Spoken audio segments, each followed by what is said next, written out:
Matrix before I escaped it. Let me tell you why. If COVID has not woke people up in the last 3 years, I don't know what's wrong with you. The government came along, closed your business down by force, forced you to have a medical procedure you didn't want, made you stay in your house and cover your face because of something with a 99.9% fucking survival rate. They come along and literally broke every single rule. They broke the Geneva Human Rights Convention, every single law that they wrote themselves. They just broke them all under the guise of safety. More people committed suicide from mental health issues, or more people died from missed doctor's appointments for real diseases because of this crap. They came along and did it because they were told to by someone above the government, because the government's not even in charge of anything. And now they've gone back to normal. Everyone thinks they're not going to do it again for some other reason. You think across the next 30 years they're not going to come back with some new shit? Fuck them. Next time, when they come along with this crap, I'm out. I'm bouncing. See ya. When they did this, I went to Sweden. Sweden was open the whole time. Sweden never locked down. I was in clubs in Stockholm while everyone else was here locked in their houses clapping for the NHS like a jackass. I was in the nightclub. No masks, no vaccine, no lockdown, nothing. Run around with Swedish chicks. So I just run to freedom, right? But if I had, let's say, a big property within the UK, I can't just say fuck the UK. Yeah. So once you escape the matrix and you try and find a way to get your wealth outside of the system, then you can exist geographically anywhere. And once you can do that, then laws don't really apply to you. If they made a law in the UK I was unhappy with, I'd just leave. And if they made a law in Romania where I live I'm unhappy with, I would just leave.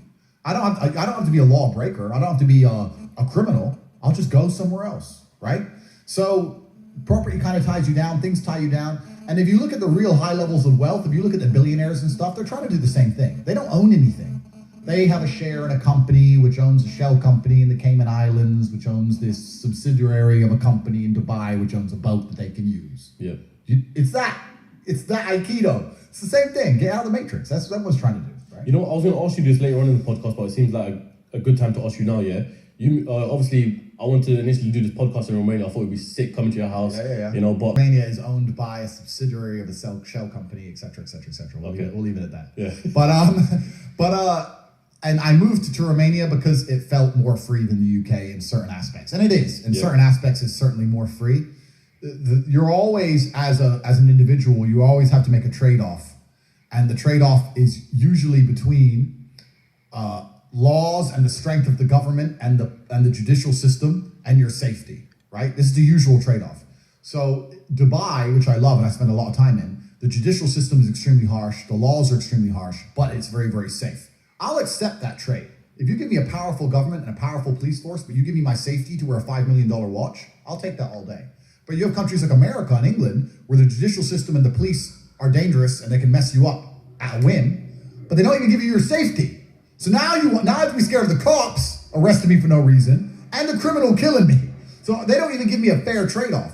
So in my view, if I'm going to live in a country with a strong judicial system and a strong legal system, I want them to provide me my safety on the street and the safety of my family. And if they don't do that, I don't see why they're seen as so strong. There's countries in Africa and Southeast Asia, etc., where the judicial system's a joke.